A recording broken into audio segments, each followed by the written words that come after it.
From religion to wrestling, gumbo to grits, politics to poetry, and all things Southern in between, this is Take on the South. Produced by the Institute for Southern Studies and hosted by the College of Arts and Sciences at the University of South Carolina, Take on the South examines the highs and lows of the American South, examines the truths and fictions of the country's most distinctive region, and picks the brains of some of its most accomplished students. To understand the South, you need to take it on, and that's what we'll be doing. Join us as we take on the South.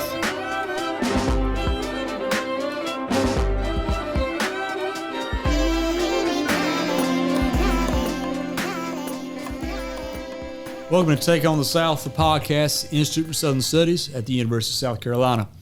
I'm Matt Simmons, the Assistant Director of the Institute, and I'll be your host today. On the 18th of January 1958, about 50 KKK members gathered to hold a rally outside of the small town of Maxton, North Carolina, in the triracial county of Robeson County, North Carolina. They were met by several hundred armed members of the Lumbee Indian tribe, leading to an event that has come to be known as the Battle of Hayes Pond. With me today to discuss this event and the place of the Lumbee and the Indian in the story of the South is James Lockemy. James Lockemy is a native of Dillon, South Carolina, the recently retired Chief Judge of the South Carolina Court of Appeals. He was the first Native American Chief Judge of the South Carolina Court of Appeals. And he is currently a Board of Trustee member at the University of North Carolina at Pembroke, also located there in Robeson County. He's a member of the Lumbee Warriors, an association of Lumbee Indian military veterans, and the Native American Law Student Association here at the University of South Carolina School of Law is named for Judge Lockemy. Judge Lockemy, thank you for joining us here today, sir.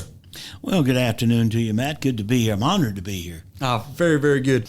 Judge, why don't you tell us what happened outside of Maxton, North Carolina on the 18th of January, 1958? Well, Matt, you've given a pretty good, outline of what happened.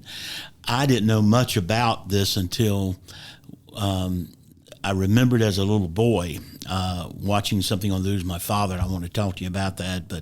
But before we get to the actual battle or the actual event of that night in January of 58, can I tell you a little bit about the background of what it's like to be a Native American? And you're from Dillon. We're talking about something that happened in Robeson County, North Carolina. For those of our listeners who might not know the geography there, where is Dillon? Where's Dillon County located in relation to Robeson County, North Carolina?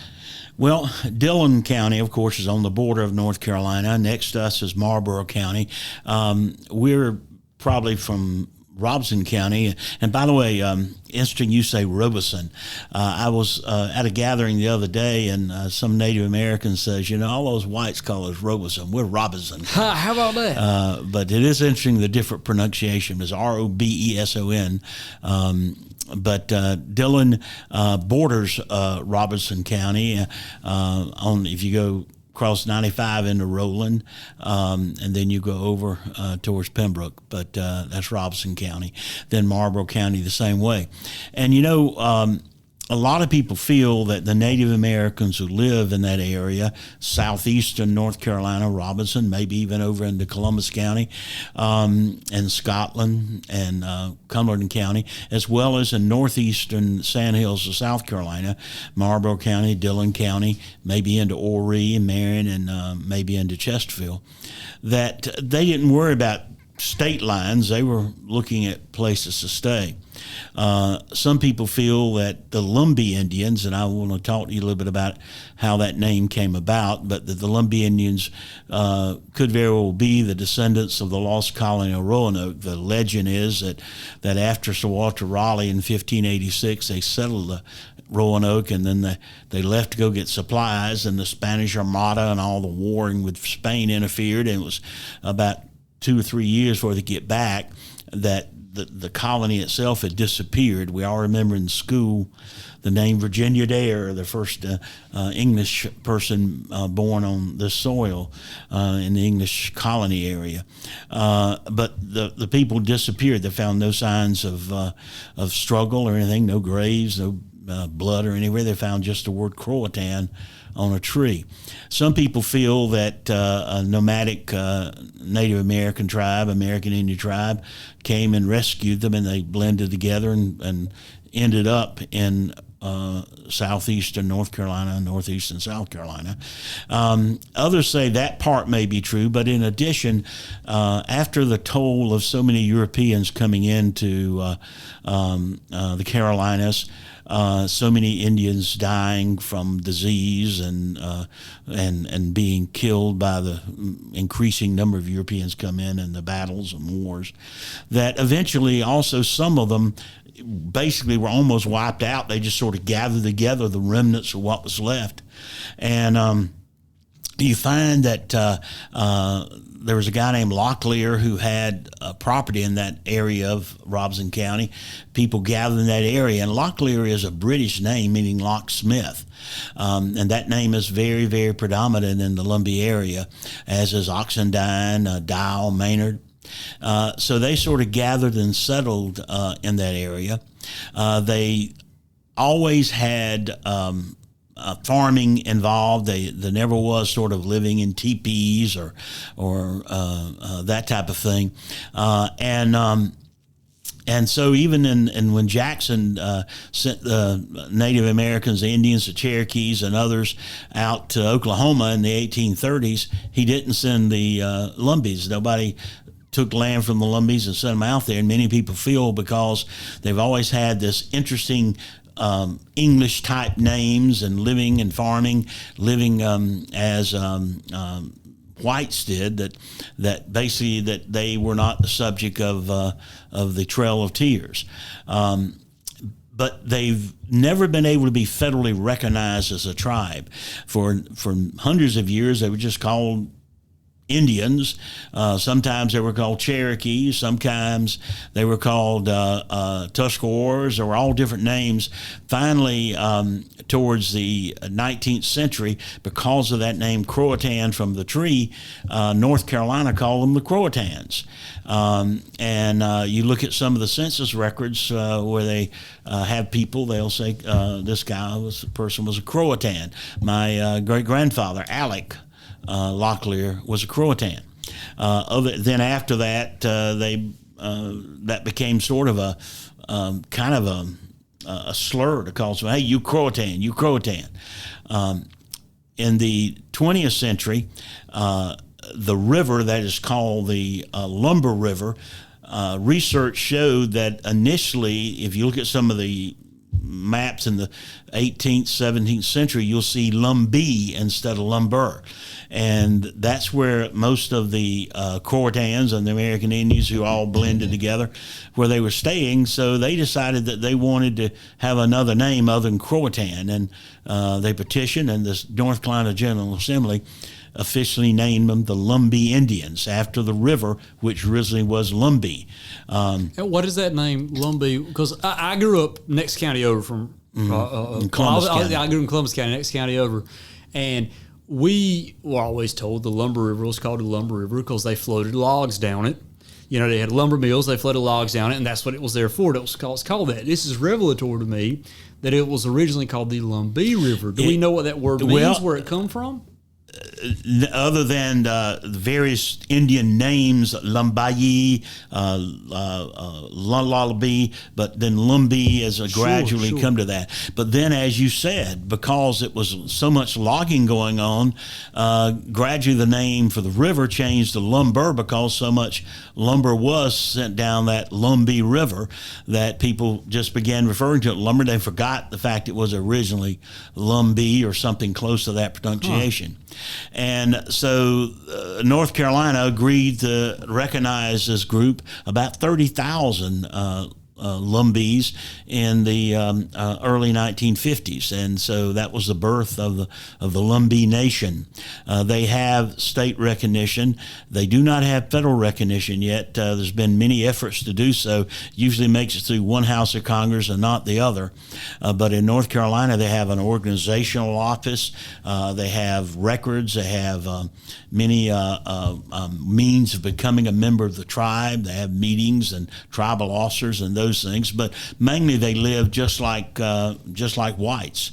But for most of the 19th century and the 20th century, in Robeson County, in Scotland County, in Dillon County, Marlborough County, it wasn't just a thing we think of the South of the Jim Crow era of black and white, African Americans and whites and the conflicts there. You also had this third race, the Indians, the Native Americans.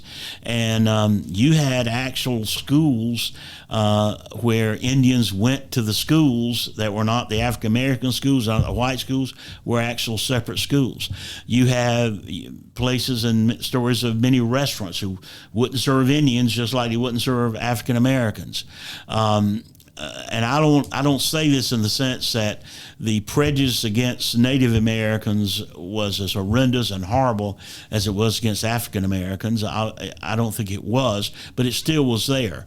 It was a social thing, and we don't want to mix with those people. And I always just thought that the Lumbees themselves, almost by definition, because over the years they've mixed with other races, are sort of a half-breeds, they would call you, and things of that nature.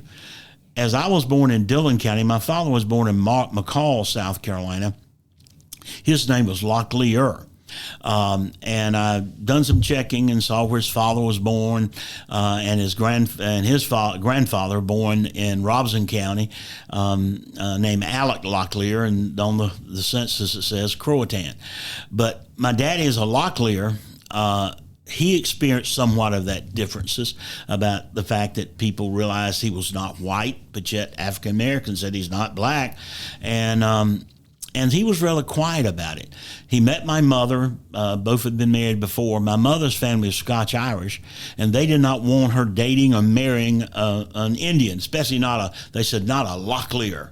You know, we're Turbervilles, we're Jacksons. You don't marry a Locklear.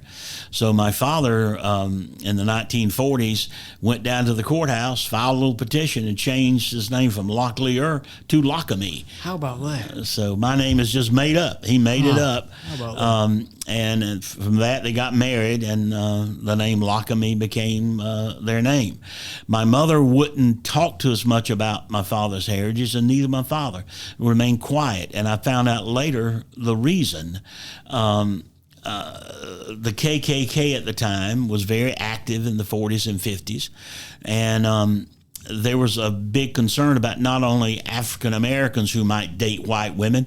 The KKK was concerned about Native Americans dating white women, and my father was married to a white woman. So he was very quiet about most things. He wouldn't tell us about his family at all. I know in the sixth grade we were given a task to do a family tree, and of course my mother said, "Here, let me give you this stuff." Nothing about my father's family. Everything was about my mother's family, about the Jacksons and the history of the Jacksons and those type of things. She had kept us, her children, my mother and father's children, we'd always gone to the white schools because she put W down for our race. She never put other or Native American because she knew we had Leland Grove, an elementary school in Dillon County for Native Americans, but by putting the W, no one ever said anything other than the fact we always went to the white schools. I never knew much about my father, and my mother would say, well, he may have been adopted. My father wouldn't say much. But yet, with people coming in our little country grocery store, which my family were in, sometimes they'd say, "Hey, Mr. Locklear, how you doing?" And then once in a while, they'd say, "How's a half-breed?" or something, and you would hear about it, and you didn't know what to say, and it was sort of taboo to even question or say much about it. And then after I got through with school and had gone through the law school and everything else, the Army, I'd come back home and I was running for the legislature. And I remember in 1982, I knocked on the door and asked someone to vote for me. They said, "Well, I don't know, aren't you that half-breed?" I said, and for my first time in my life, I began to feel this sense of prejudice, this sense of somebody judging me because of blood in my veins as opposed to my character or my ability to do this or that. And it was a strange feeling. I decided, though, not to get angry about that. I decided just to basically get more determined to prove I could be the best representative Dillon County ever had. And I was elected by just a couple hundred votes, but I did win. And I have always appreciated the people of Dillon County who said they will give me that opportunity. And I hope I didn't I didn't let them down. I did my best for 4 terms to be a good representative and to work very, very hard. But they did give me an opportunity. But there were some people, I must admit, that were concerned about voting for me because of my background, because my father was a Lumbee Indian. That's all fascinating. I think it sets this overall story of what happened at Hayes Pond on that night in January 1958 up quite well. You tell this personal story there about your own relationship, your own understanding of your identity, your background, and then how this fits to this larger understanding of the Indian here in the Carolinas, kind of being between two worlds, in a way. My daddy almost wondering, who am I? Where do I belong? What am I? I've talked with Daddy about this. My daddy about this growing up in Jim Crow, Columbus County, North Carolina, and asking it because there's a sizable Native American population in Columbus County as well. Not to the extent in Robeson County, but I would ask him. So Daddy, I asked him once. I said, Daddy, where did the Walkamaw, who were the primary people in Columbus County, where did they go to school? Did they go to the black school or the white school? And he says, well, it was kind of funny. It kind of depended, right? Some went to one, some went to the other. And because they didn't really fit into either box. And so you had this South that in the course of its 19th and early 20th century history becomes this place that has 3 people groups, black, white, and native, but has a story only about 2 of them. Like, how does that third group fit into this? Mm-hmm. And it's a fascinating sort of thing just to hear you tell your personal anecdotes about this. And I also love how this goes right into the Hayes Pond, the incident we're here to really talk about today, because the Klan, who's there, as you say, to preserve the purity of the white race, as it were, right?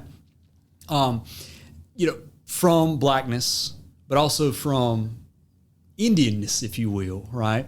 Why do they choose the outskirts of Maxton, North Carolina? Why do they choose, and what are they doing? Where is this Klan from? Are they from there in Robeson County? Or are they from somewhere else? Where are they coming from? Who's leading this Klan, and what do they want to do there on that night in January in 1958? Well, in the 50s, as you remember, you had Brown v. Board of Education decided in 54, which spurred a lot of people to join the Klan who said, we got to do something to protect the white race. And that happened in South and North Carolina. By the way, Brown v. Board really began as Briggs v. Elliott from South Carolina. Right here in South Carolina, that's right. Something we really need to do a lot more research and study on, and to bring forth to knowledge of the people about. But in 1957 and 58, you had a divorce that was going on. And the divorce that was going on in North Carolina was based on the fact that you had a white couple, white woman, white man. She was dating an Indian guy, and that was the reason for the divorce. Now, if I may ask, and I don't know if you know this, but did the laws on interracial marriage that were overturned by Lumbee v. Virginia, did those apply to white and Indian relationships as well, or was that just white and black relationships? Well, if you would think about it, technically they did, but were they enforced in that regard? Many times they weren't, because of the appearance. Sometimes it was hard to say. Sure. Plus, like with my mother, a lot of people just put W down. Okay. And how would you know? But technically, you would think that it did. That was overturned by Lumbee v. Virginia, as you noted. But in addition, you had some Native Americans, some Lumbees who'd moved into a white neighborhood. You had this guy in South Carolina, Marion County and Dillon County, where I was living, obviously, growing up, named Catfish Cole. He saw the fact that we need to do something to let the people know that we will not tolerate Indians dating white women or marrying into white women, creating as he called it, a mongrelization of our race. And he was a Klansman. He was a Klansman, and then he wanted to form a sort of a fiefdom of his own, and he called himself and became the wizard of that group. The leader of that group of the Klansmen. And so he said, the area where there's so many of them over in Robeson County is in Pembroke. We need to go there and show them what's what. And the sheriff of Robeson County said, no, please don't come over here, and asked them not to have a rally in Robeson County. Catfish Cole said, no, we're going to show you how to control these people. Because you remember, Robeson County itself had maybe 30,000 Native Americans, but had 25, 30,000 whites and about 10 or 15,000 African Americans. It was really a tri-county. And the sheriff was white, and he was trying his best not to have a problem. Cole advertised the fact they're going to have a rally on January the 18th. He tried to find land close to Pembroke to make a real point of it, but no one would rent him the land. No one let him use their land.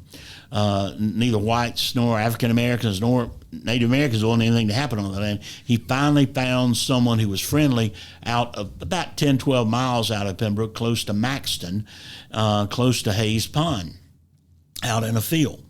Well, the Klan went around with on the trucks with the microphones saying you're going to have a rally, you're going to rally. And Catfish Cole predicted they were going to have thousands of Klansmen there to have a big rally. What he didn't realize, though, when he was advertising to the Klan to come there, he was also advertising to Native Americans what's going to happen in their backyard. And many of them were very upset with that. You have, at that time, Pembroke College, the normal school created for Native Americans. Which is now UNCP. Which is now University of North Carolina at Pembroke. You even had the president he was called president, not chancellor, who was supporting Native Americans, who was white, saying, we cannot let this happen. And he did not discourage students who wanted to get involved to do something to oppose this Klan rally. So you had several meetings of the Lumbee saying, we're going to, this newly created tribe, the Lumbees, remember it was in the 50s they were created. So that's fascinating because they were created right remember, before they were the Croatans and they were the Indians, they were Cherokees and all that. Now they're the Lumbees. And so they began to map out some strategy. What do you do about this Klan rally? And also what the KKK did not anticipate is you had a lot of Lumbees who were World War II veterans, Korean War veterans, many who'd received various awards for heroism in battle. And they got involved too, saying we'll figure some way to stop what's going to happen there, or at least to make sure they know this is not where you come to do anything like what they wanted to do. So January the 18th was a Saturday, very cold, but the Klan got there, and to Cole's, I guess to his chagrin, there were not 1,000 Klansmen. There were, like you say, maybe more than 50, but not 300 or 400, maybe it's at the max, maybe 100, somewhere between 50 and 100. But the Lumbees gathered a minimum of 400, maybe 500. Some newspaper accounts had 1,000. And you not just men, though. You had men and women. Verdi Locklear, a woman, she talks about how that people were saying you need to bring your pistol or your rifle. She said, I had both. So I was ready. And she told her husband, if you go, I'm going. So she was there. So you had men and women there that night. And so as the Klan gathered, as they got their cross ready to burn, the Lumbees started marching towards where they were trying to rally, many of them in their white outfits with their hoods and all that. They had put up, since it was nighttime, it's supposed to start at 8 o'clock or 8:30, they had this car battery, and I'll show you the finesse here. They have a car battery, the Klan does, and they have wiring in the battery to hold a big light bulb up, and that was going to be their illumination that night, a light bulb powered by a car battery. And so the Lumbees get there, and they don't go initially catfish. They're saying, where's your wizard? Where's Cole? And he was still getting himself ready in the woods out there. And they put their shotgun up to the head of one guy and said, you better tell us where he is or you're not going to be here tomorrow. And the guy looked back at him, and you thought at that time you were going to start then having shooting and maybe deaths going on. But before anything else could happen after that, another Lumbee decided to shoot out that light. Okay. Well, when he shot out the light, you had total darkness. You had total darkness, and when you had total darkness, you had everybody shouting and hollering. You had guns going off everywhere. Amazingly, no one was killed, but you had firing going off here and there. Guns were shooting. Catfish Cole, when he saw what was going on, his wife was in a car with his children. He saw what was going on. Instead of going to get his wife and rescue them and try to protect them, he decided to run to the woods. In fact, there's a cartoon that one newspaper guy did that has Catfish Cole running with his Klan white outfit with arrows sticking out of his behind as he's running towards the woods. And he runs into the woods, leaves his wife and children. The second in command, who's drunk, by the way, by the time the Klan rally starts, he goes and collapses in a ditch. Other people start running back and forth. You have, you can see from the newspaper accounts, the photographs, you had almost as many journalists there as you had Klansmen. All the photographs they were taking of the fighting back and forth, and the flash bulbs within illuminated enough you could see that the Klansmen were being overpowered very quickly, and then they began to running. Many of them ran as far as the South Carolina line, trying to get out of there with the Lumbees behind them. It's almost like that old Johnny Horton song about the British at New Orleans. They ran through the brambles, and they ran through the brushes, and ran through the brushes where the rabbit couldn't go, but they were running and kept running. The North Carolina governor, to his credit, he was concerned about violence. He had stationed about 50 highway patrolmen about a mile away to be ready if something happened.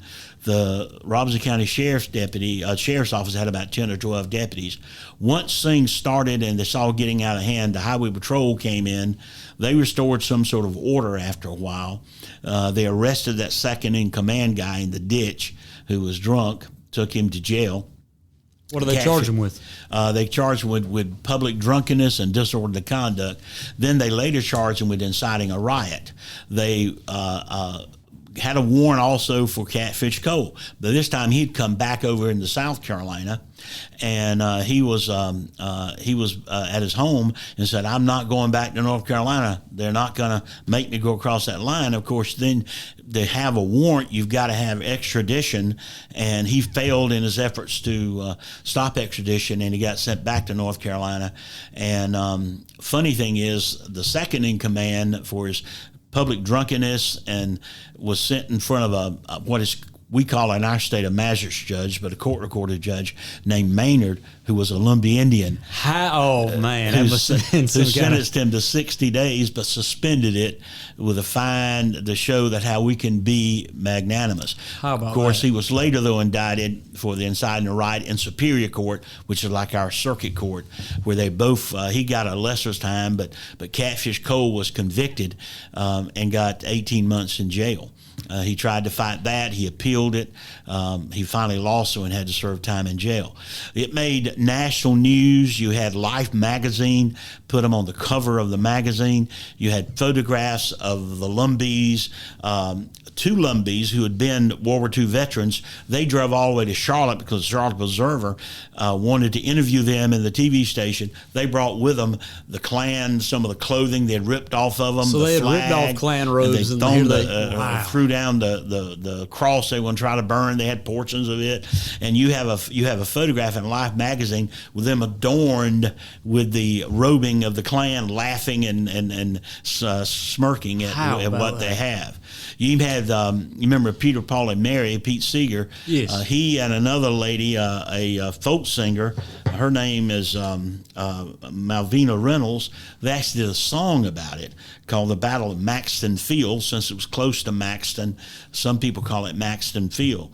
And about what had happened. And on the chorus of it, it says, "Oh, the Klan, it calls on every red blood fighting man who is free and white and bigoted, get his courage from a spigot and protects his racial purity the very best he can.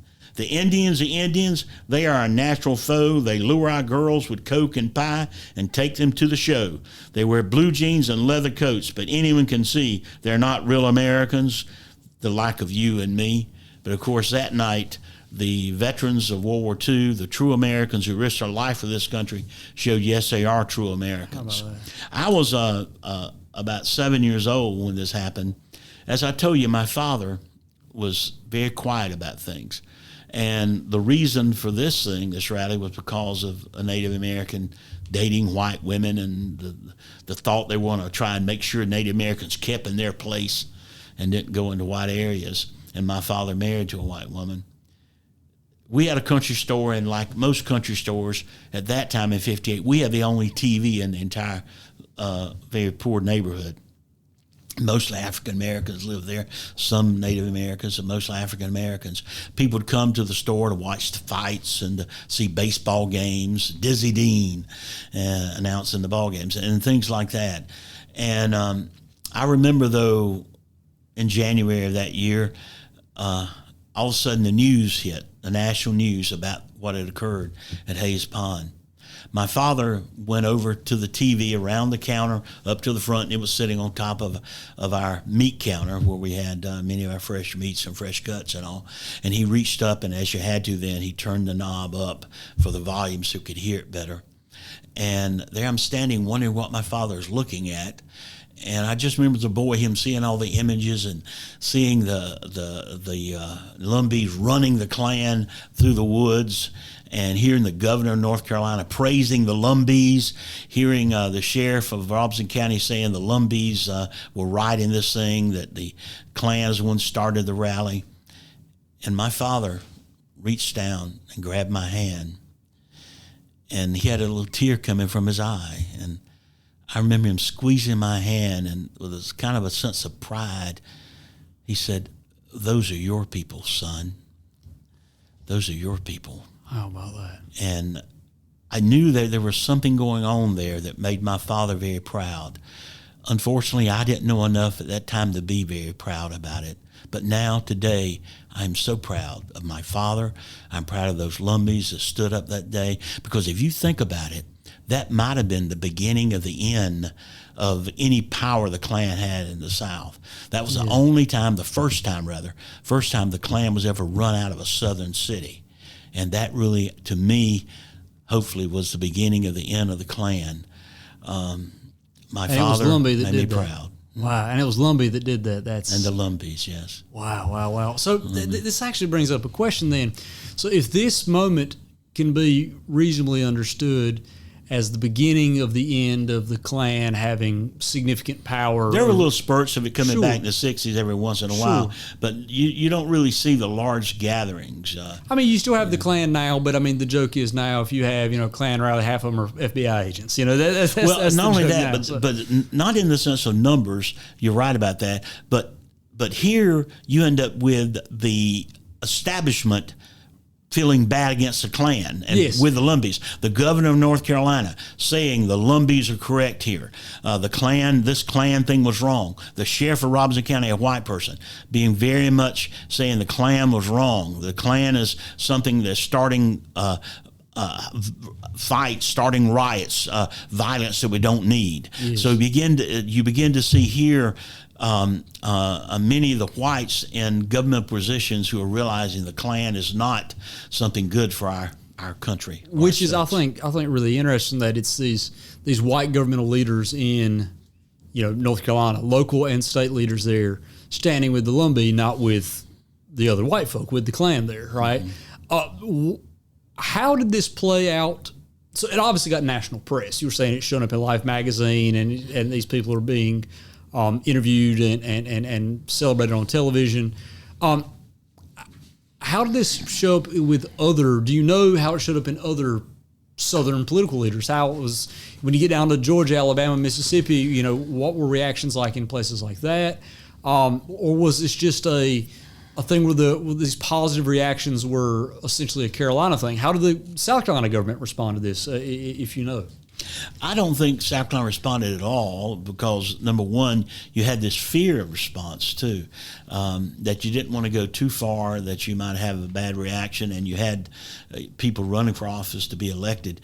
Remember, it was only 3 years later, we let the first African American in this state into Clemson University. That's right. Remember Gant when Hollings was governor of the state, and you had the legislature, many people in the legislature who were very much opposed to it, wanted to fight it. Hollings says, no, we've done all we can do. Segregation is over. We need to start cooperating. But there were a lot of people in the legislature who were very much opposed and against that just a few years later. So segregation itself didn't end. You still had years of fighting going on, especially once again when you look at white versus black. Sure. You still had that subtle stuff with the Native Americans, the social thing, the feeling of, well, I'm white, I'm better than this Native American. Maybe I'm not as sort of distinguished from him as I am from the African American, but I'm more pure. And I think that most people don't realize the as you say, the three areas of division. We had Leland Grove in South Carolina. And by the way, to show you how things began to change, in the records of our school district for Dillon County, you have the records of the Native American school district. And you had a guy named Brayboy. He started this elementary school over in the western part of the county where he would gather kids from North and South Carolina, Native American kids, and bring them there. One child he took out of the cotton fields and brought him to that school, who then stayed in school. That guy became English Jones, got his Ph.D., and became chancellor of Pembroke State University. But Brayboy did so much work, people began to recognize it. People liked Brayboy, too. In 1969, he was selected as the South Carolina Teacher of the Year for the state because of what he'd done there at Leland Grove. And he was sent to San Francisco for the finals of Teacher of the Year. He finished 5th for the nation. A Native American, James Brayboy, who had done so much organizing Leland Grove, the Native American school in Dillon County. It ended finally in 68 as schools began to integrate totally. But he had done so much work for this that people began to realize and really appreciate it. Wonderful. So you made a point, as we're wrapping this conversation up, you made a point a little bit earlier about how this event in 1958 was so proximate to the inauguration of the Lumbee Nation as a recognized Indian group in the state of North Carolina. How does this event shape the self-understanding of the Lumbee in particular and Native Americans in the Carolinas more generally, or how does it play into their understanding of their place in the Carolinas, in the South more generally, and the sort of greater sort of cultural mythology of their place in these worlds? How does this event shape more that? so in North Carolina than in South Carolina. In South Carolina, there's so few of us. You probably have 300 in Dillon County, a couple of hundred, 300, 400 in Marlboro County. So you don't have a lot of power or voice. But in North Carolina, you got like the 30,000. January 18th is now a commemorative day for the Lumbee Nation. The Battle of Hayes Pond Day. I'm not sure whether, I think the state legislature passed it, but to commemorate that day. But in the Lumbee Nation, January 18th is a day of celebration to them. And it is a unifying force. There's an Institute of the Southeast Indian at Pembroke State University of North Carolina, Pembroke, and they have so many living histories of people actually participated. I listened to some of the interviews of some of the people who were young men and women at the time who've been interviewed about Hayes Pond. And this Southeastern Indian Institute is really a great place where they're preserving so much of this, preserving and commemorating so that people won't forget and people know. And it is a source of pride. Is a source of pride. The Lumbees themselves are very proud of being Lumbees. They've never, ever gotten money from the government. There's never been an organized group to say, hey, give money to the Lumbees. There's never been like it is in many of the other tribal institutions around the country. They've all just basically gathered the money themselves. The U.S. government has never come in and said, we're going to do this, do that, and that type of thing. They're very proud of the independence they've had, and they're very proud of the service they've given to their nation. In July of every year, they have or June 30th, I think it is, they have a wonderful, wonderful celebration of this country. They're very proud of the service they gave in uniform in World War II and World War I and Korea and Vietnam. Many of them wear their uniforms to this big celebration close to the 4th of July. They're proud Americans, and Americans we should be proud of. Very good. Now, I think that's a wonderful, wonderful way to end that, Judge Lockemy. It's a great story about Southerners we should be proud of, Americans we should be proud of, and it's a not as well-known part of our history that I'm glad you were able to share with us today. Judge Lockemy is the recently retired Chief Judge of the South Carolina Court of Appeals, a Board of Trustee member at the University of North Carolina at Pembroke. And I am glad you've come in here and told us this wonderful, fascinating story today, Judge Lockemy. Thank you for being here. Matt, thank you so much for allowing me to share this with you. Thank you very much. And until next time, this is Matt Simmons at the Institute for Southern Studies saying y'all take it easy.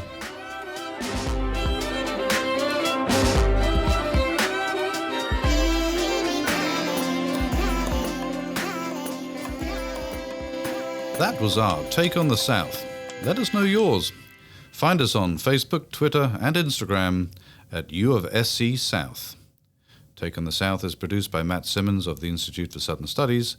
Special thanks to Professor Dave Garner of the University of South Carolina School of Music for composing our music. Tune in next time for another Take on the South.